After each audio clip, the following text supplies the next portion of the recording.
We've got some breaking news to tell you about. The New York Times is just reporting a deal has been struck to avert another government shutdown. But it hasn't been signed yet. The deadline to reach a deal is 11:59 Eastern tomorrow night.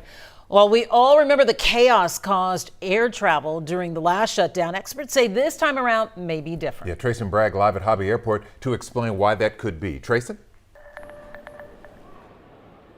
Well, yeah, that deal obviously still has to be voted on, but here at Hobby Airport, no one in the airport wants to hear the phrase government shutdown again, right?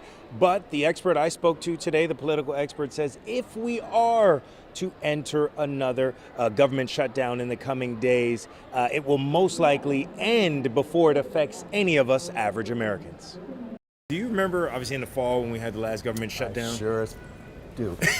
What was that like for you, man? Was it frustrating? It was a disaster. That's right. The possibility of our country facing yet another government shutdown could become a reality at 12:01 a.m. Saturday due to the Democrats and Republicans in D.C. facing disagreements concerning ICE. What a failure, right, on the part of those that are leading us. And while we all remember the frustrations during the last shutdown, political science professor Mark Jones says this time things will most likely be different for the average American. If all that happens is a mini 3-day shutdown, say Saturday, Sunday, and Monday, by and large, most people will not feel an effect of that. Why? Well, Jones says we, the average Americans, aren't the only ones who want to avoid a repeat of the chaos in the fall.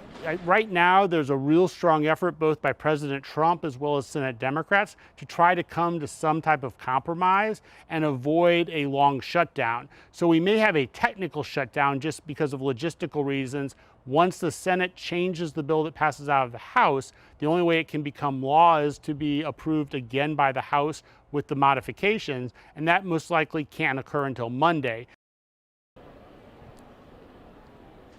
Again, the New York Times now reporting that the framework of a deal is in place, but again, it has to be voted on for it to become a reality. Now, going back to what Jones reported or what Jones told me, he says if in fact it does stretch beyond Monday and if the House does need more time than Monday to negotiate, again, it will still most likely end before it affects any of us everyday average Americans. I'll send it back to you. Oh, we'll find out how it plays out very quickly. Thank you, sir.